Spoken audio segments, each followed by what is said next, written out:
I'm Pauli.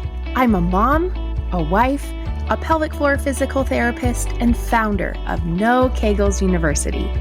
I have helped thousands of women stop leaking, enjoy intimacy, and feel proud of their bodies, even after having kids. After years of listening to women wonder why no one talks about leaking, how they should properly recover after having a baby, and that pleasurable intimacy is possible, I started to get real frustrated because I believe that no mom or woman should struggle when there are answers. It became my mission to shed light on the lack of postpartum care and the lack of discussion on issues that relate to women and their health, even if they can be uncomfortable sometimes. It also became my mission to change the conversation on women's health, the pelvic floor, and more. Here we go. Episode 34, Constipation and Your Pelvic Floor. I don't know about you, but when I first found out that I was pregnant, I immediately started deciding all of these rules I was going to have as a mother for my kids. And one of them had to do with technology. I thought that my kids were never going to want to watch TV. They were never going to want to play phones, or they would never want to play games on our phones. And they really wouldn't, want the tablets like all the other kids that I have seen use them. I was just convinced that's how it was going to be. And then, while I am really intentional about being on my, or I should say not being on my phone when my kids are around, even little, they wanted my phone. They enjoyed watching a little bit of TV, and I really tried to fight it. And my husband said to me one day, "Babe, they're going to be raised in technology. I don't know why you're trying to fight it." I said, "Well, of course I'm going to fight it because I don't want them watching terrible things on TV. I don't want them to have attitudes with me." I had all of these great reasons as to why I didn't want them to watch TV or to be on technology all the time. Soon I realized, okay, I think I need to figure out how to make this go with the flow, make my rules work with technology, but also make them work for me. And I tell you that story because I'm sure you can relate. I'm sure that you've had lots of plans and rules for how things were going to go with your kids, but it just was one of those battles that really was uphill, and there's no way that you're probably going to win it. And I shouldn't say there's no way that we're going to win it. And so once I kind of came to the conclusion that I might have to change this rule, that my kids might actually like technology, it became a lot easier. And again, I tell you this story because I know you can relate, but I also think that it relates really well to constipation and how it relates to your pelvic floor. I can't tell you how many times that if I have a patient in my clinic or a coaching patient online, that oftentimes I'll ask, "Well, tell me about your bowel movements." And they typically will say, "Well, it's fine. Why are you asking? They're fine. I go every day. Why are you asking?" And I'll explain to them how constipation can influence your pelvic floor, or your pelvic floor can influence your constipation. And almost without fail, one of them will say, "Oh, yeah, I guess when you say it that way, I guess I do have problems with constipation." And another response that I will get sometimes is that, "Oh, it's not normal to go every couple of days without having a bowel movement." And I know that it's something that maybe people feel like is TMI to talk about, or maybe it's not ladylike, but our bowels are really a sign of our health. And I would even vouch to say that the way in which we have our bowel movement is a really good indicator of the health of our pelvic floor. The way that all of this ties together is once I am able to explain to someone how this all relates, and once they get on board with having the ability to understand that addressing their constipation or addressing their pelvic floor as it relates to having a bowel movement comfortably and easy and without straining, then it really becomes a lot easier for them. Not that the task of solving the constipation or the pelvic floor issue or both of them together is easy, but the idea of understanding that it's such an important indicator of our health. But also, once we can get our bowels and our pelvic floor paired together, it makes that battle of constipation or the straining or the discomfort or the uphill battle, it makes it go away. Because once we understand what our pelvic floor should do when we're having a bowel movement, and once we understand how to train our bowels in order to have a bowel movement, it just makes everything so much easier. And it allows us to really go with the flow a little bit easier. And in this episode, I want to tell you a little bit more about how you can do that. In the last episode, you might remember me talking about the pipes and putting things in the pipes and the trap door and all of those things related, which if you missed that episode, I would encourage you to go back and to take a listen just to have that foundation before we start here. And what I want to teach you in this episode is really how you can improve your pelvic floor to work with your constipation, or to really improve the go with the flow or the less of an uphill battle it needs to be for constipation.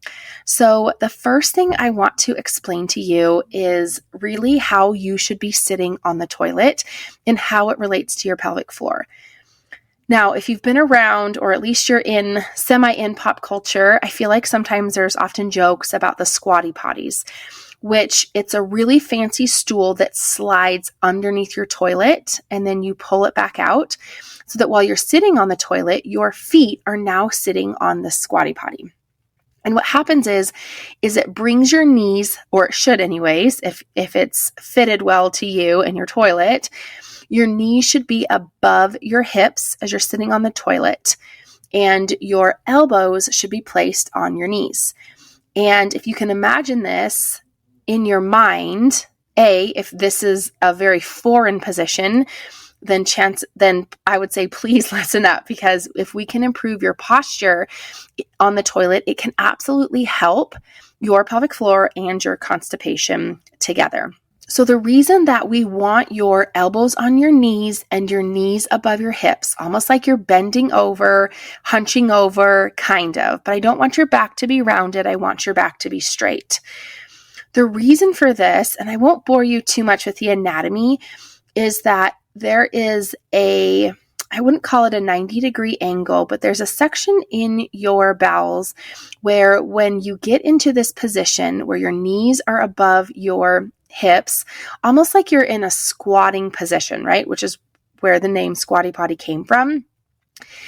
It opens up that angle and it allows essentially a straight shot for that stool to pass directly through and out into the toilet. So it really gives it a clear shot, a straight shot, if you will.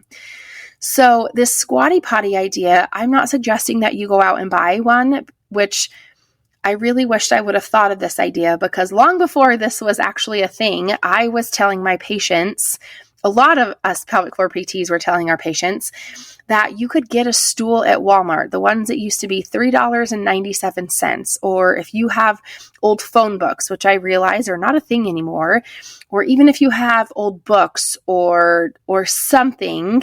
I had one family, they actually would take all of their extra rolls of toilet paper still in the plastic packaging, and they would stack that up in front of the toilet because they were able to adjust the height for each person in their family, which I thought was really kind of cute that they were using the toilet paper because it was definitely necessary and needed for that activity of having a bowel movement. So I want you to think about, and again, you don't have to go spend any money. You can take the things that you have in your house.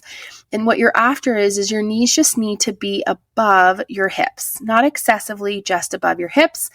And if you can hinge forward and put your elbows on your pelvic floor, your elbows on your knees, then you're going to be in a really great position to allow that section of your intestines to open up. And then what you're going to do once you're in this position is you're going to work on that diaphragmatic or that balloon breathing that I referenced in the last podcast.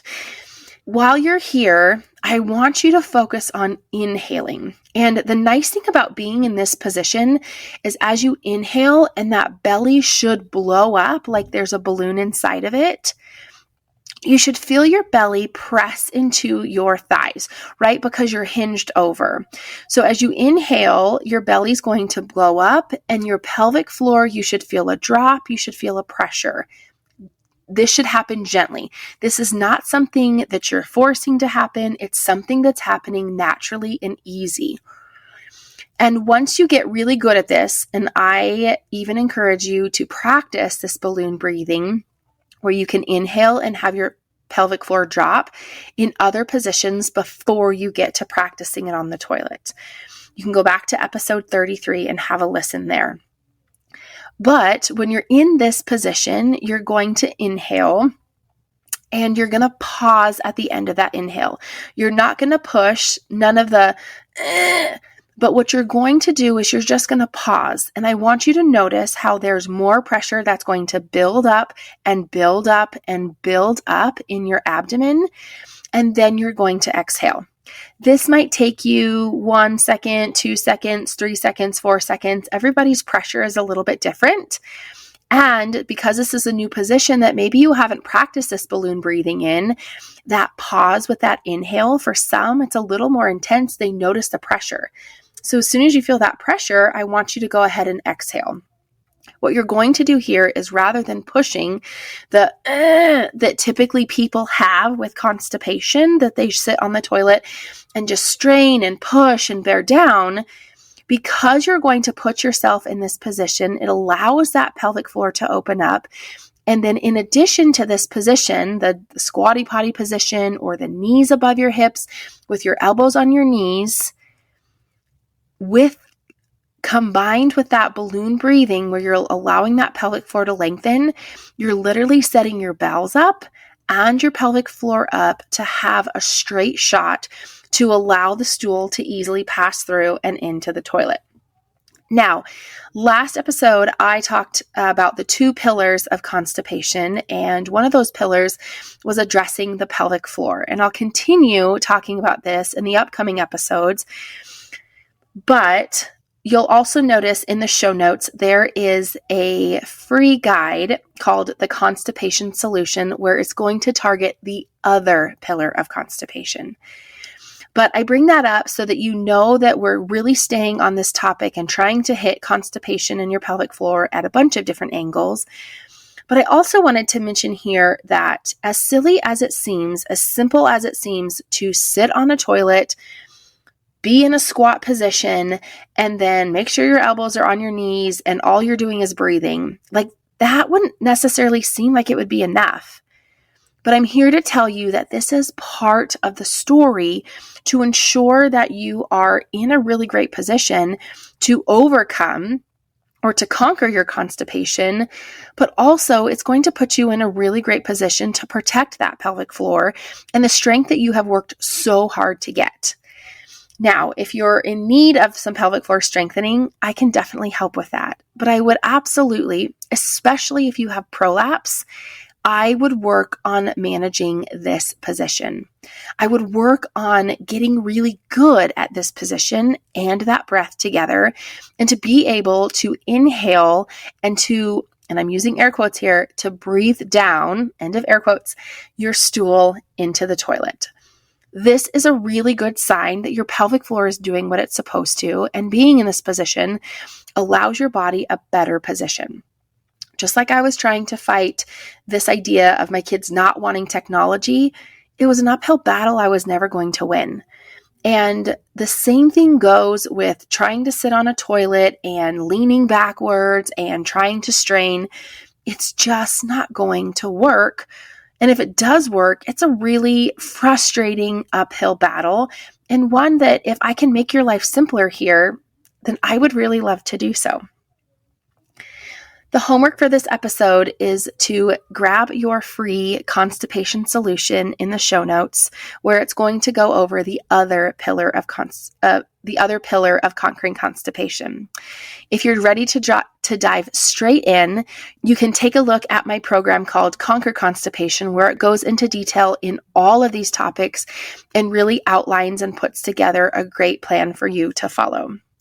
And if you're in need of pelvic floor strengthening, be sure to check out my group strengthening program, Pelvic Floor 2.0, and the link will be in the show notes. And remember, you're an heiress and a queen and everything in between. If you enjoyed this episode or even wondered if I can help you, check the show notes for more details. And to see what else I'm up to, follow me on the socials at Beyond the V, by Pauli. Because I'm changing the conversation on women's health, the pelvic floor, and more, I still need your help. Please subscribe, leave a review, and share with a friend or two. See you next week.